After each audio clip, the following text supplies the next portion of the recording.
नमस्कार, मैं अर्चना और आप देख रहे हैं हंगामा टाइम्स। हंगामा टाइम जिस तरह से आपको कुछ खास लोगों से बात करता है और कुछ खास लोगों से रूबरू करवाता है कि जिस तरह से हर कोई कुछ खास होता है, कुछ खास करके वो कुछ अपनी खास जगह बनाता है। तो इसी खास कड़ी में हमारे साथ में है शाश्वती चटर्जी हैं, जो कि कथक डांसर हैं। तो उनसे हम बात करेंगे उनकी जर्नी को लेकर के। तो शाश्वती जी, बहुत बहुत स्वागत है आपका हंगामा टाइम्स में। अपनी जर्नी के बारे में। मेरी जर्नी मैं बहुत छोटी थी और क्योंकि मैं क्रिश्चियन स्कूल में पढ़ी थी तो मुझे बहुत ज़्यादा मोटिवेशन मिलता था। साथ साथ मेरी मॉम भी टीचर थी, जो कि बहुत ज़्यादा उन्होंने मुझे प्रेरणा दिया डांस को लेके, क्योंकि मम्मी भी कथक डांसर थी। और अगर मैं बोलूँ, मुझे बहुत खुशी होती थी अपार्ट फ्रॉम जनरल करिकुलम जो हम लोग स्कूल में पढ़ते थे। और वहीं से मेरी जर्नी स्टार्ट हुई, जहाँ पे मेरा रुझान हुआ संगीत को लेके, डांस को लेके। डांस कब से कर रही हैं? डांस मैं जब बहुत छोटी थी, क्लास 5 था, तब से मैं कर रही हूँ। तो सिर्फ कथक आप कर सकती हैं कि इसके अलावा और कौन कौन से आपको डांस के? मुझे कथक आता है, कंटेम्प्रेरी आता है, राजस्थानी फोक डांसेस आते हैं और बॉलीवुड स्टाइल आता है, हिप हॉप आता है। तो डांस आपका हॉबी के साथ में पैशन कैसे बना? मुझे बचपन से ही जो है एक अजीब सी खुशी मिलती थी जब अपने आप को मैं स्टेज में देखती थी। और मेरे साथ साथ जो दूसरे स्टूडेंट्स थे जो कि डांस करते थे, वो भी मुझे देख के बहुत खुश हो जाते थे। तो मुझे बचपन से जैसे खुशी समेटना अपने अंदर और खुशी देने का बहुत शौक़ था। और जब मैं डांस करती थी स्टेजेस में बहुत छोटे से, तो तभी से मेरा जैसे जुड़ाव हो गया था डांस के साथ। तो क्या क्या उतार चढ़ाव देखे आपने? उतार चढ़ाव में मैंने यही देखा कि कभी कभी जैसे स्कूल के साथ साथ पढ़ाई के साथ साथ डांस को कंटिन्यू करना थोड़ा सा डिफ़िकल्ट होता था, क्योंकि स्टूडेंट लाइफ में एज़ यू नो कि एग्ज़ाम का अलग प्रेशर होता है, जो कि हर कोई बच्चा फेस करता है जो कि डांस करना चाहता है छोटे में। और तभी थोड़े से स्कोर को लेके तो वही थोड़ा सा उतार चढ़ाव वही मुझे लगा था कि नहीं, एग्ज़ाम टाइम का भी प्रेशर है और डांस भी करना है। इससे अगर मैं कहूँ तो मुझे अपने पेरेंट्स का बहुत सपोर्ट मिला इस चीज़ को बैलेंस करने में। तो शादी से पहले और शादी के बाद में क्या अंतर आया? अगर मैं बोलूँ, शादी से पहले मुझे मोटिवेशन मिला था मेरे पेरेंट्स से, और शादी के बाद भी मुझे मेरे हस्बैंड से बहुत ज़्यादा सहयोग मिला है इसको लेके।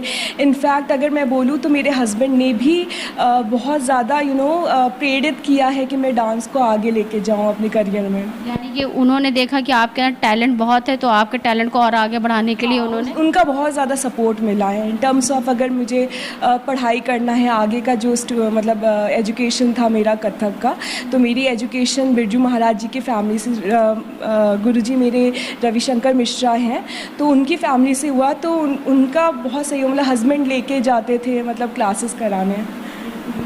तो ये बताइए, अब मैंने ये भी सुना है कि आपने अपनी अच्छी खासी नौकरी छोड़ करके आपने डांस का कैरियर। हाँ।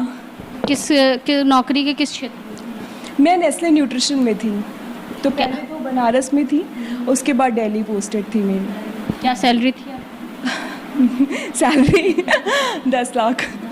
बताइए, 10 लाख की जॉब आप छोड़ करके आप डांस? तो ये पैशन नहीं कहेंगे, इसको जुनून कहेंगे। जुनून कहेंगे। और अगर मैं बोलूँ तो मुझे नेस्ले से बहुत सपोर्ट मिला। नेस्ले से अपार्ट फ्रॉम जो सैलरी मिलती थी, वहाँ पे भी हमें रिकॉग्निशन, अवार्ड्स और मॉनेटरी गेन बहुत मिला है। अगर डांस को लिया जाए तो बहुत सारे स्टेज परफॉर्मेंसेस मेरे नेस्ले में भी रहे हैं, जिसमें हमारे बहुत प्रेरणा मिली है अवार्ड्स को लेके। तो मुझे स्पेशली पूरे दिल्ली ब्रांच में चुना जाता था जब भी मैं कल्चरल चीज़ें करूँ, और स्पेशल अवार्ड्स मुझे दिए जाते थे। आगे की क्या तैयारी रहेगी और क्या आपका सपना है? अभी तो मैं ये चाह रही हूँ कि और स्टेजेस में मैं परफॉर्म कर सकूँ, और जो कोई भी अब नए बच्चे हैं, कलाकार हैं, उनको मैं शिक्षा दे सकूँ। अभी मैं शिक्षा दे रही हूँ अपने सोशल मीडिया चैनल के थ्रू। डेली मेरे पोस्ट रहते हैं, सिखाती हूँ मैं बच्चों को, और पर्सनली भी जो आते हैं मैं उनको सिखाने के पूरी प्रयास में रहती हूँ। और आगे देखिए, अगर भगवान ईश्वर ने चाहा, कृष्ण जी ने चाहा, तो बिल्कुल ये चीज़ सफलता होगी। आगे आपका क्या ऐसा मोटो है, क्या डांस को लेकर कैसा पैशन है जिसको आप अचीव करना चाहते हैं? मैं उन सब बच्चों तक पहुंचना चाहती हूं जो कि अपना सपना खुशियों मतलब अपना जो लाइफ है वो हैप्पीनेस में ढूंढते। बिकॉज मुझे ऐसा लगता है, अगर मैं स्पिरिचुअल बातें करूं तो डांस एक ऐसा फॉर्म है जिससे हमारा रूट चक्रा बैलेंस होता है। और 7 चक्र में जो रूट चक्रा होता है वो बहुत इम्पॉर्टेंट होता है। जब ये बैलेंस होता है तो बच्चे डिप्रेशन में नहीं जाते, स्ट्रेस में नहीं जाते, जो पढ़ाई में उनको स्ट्रेस होता है। तो एक्स्ट्रा करिकुलम के रूप में अगर डांस को चुना जाए तो वो डिप्रेशन कभी नहीं होगा उनको। जो एग्ज़ाम के स्ट्रेस लेते हैं या पढ़ाई का भी स्ट्रेस लेते हैं जो बच्चे, वो अगर डांस सीखे तो मेरा ये सपना है उन सब बच्चों तक पहुंचने में। इनफैक्ट मेरा ये सपना उन लेडीज़ तक पहुंचने का भी है जिनको PCOS या PCOD की समस्याएं या फिर अवसाद या डिप्रेशन की समस्याएं होती है। क्योंकि जब कोई भी लेडी जैसे 30+ हो जाती हैं तो उनके हार्मोन्स में बहुत चेंजेस होते हैं, थायराइड के इश्यूज़ होते हैं। जितना वो डांस करेंगी उतना उनका रूट चक्रा बैलेंस होता है, और जितना रूट चक्रा बैलेंस होगा, जिसे मूलाधार चक्रा भी कहते हैं, जितना वो बैलेंस होता है उतना जो है जो महिलाएं हैं या बच्चे हैं, महिलाएं हैं स्पेशली मैं बोलूँगी, जिनको डिप्रेशन होता है या जिनको घर पे स्ट्रेस होता है काम करके, उनका रूट चक्रा बैलेंस होगा। और रूट चक्रा के साथ साथ मुझे ऐसा लगता है सेक्रल जो है वो बहुत इम्पॉर्टेंट होता है जब हम कहते हैं क्रिएटिविटी को लेके। एंड क्रिएटिविटी आपकी लाइफ में तब बढ़ जाती है जब आप बहुत ज़्यादा वर्क करते हो क्रिएटिव प्रोजेक्ट्स में या फिर रूट चक्रा में आप वर्क करते हो। तो बहुत सारी जो महिलाएं हैं उनको मैं आशीर्वाद स्वरूप में डांस देना चाहती हूँ।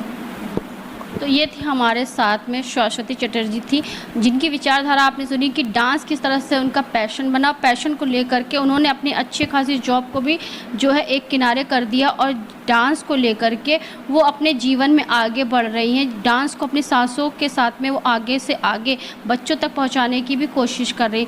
तो ऐसे कुछ खास लोगों से खास बातचीत करेंगे कि वो अन्य लोगों के लिए किस तरह से प्रेरणा स्रोत बन रहा है। तो इसी के साथ मैं अर्चना आपसे जानना चाहूँगी। धन्यवाद, बने रहिएगा हंगामा टाइम न्यूज़ चैनल के साथ। हंगामा टाइम्स की तमाम खबरों को देखने के लिए हंगामा टाइम्स को सब्सक्राइब कर लीजिए और बेल आइकन दबा लीजिए। अगर आपको ये वीडियो अच्छा लगा हो तो लाइक बटन प्रेस कर अपनी प्रतिक्रिया हमारे कमेंट बॉक्स में देना मत भूलें।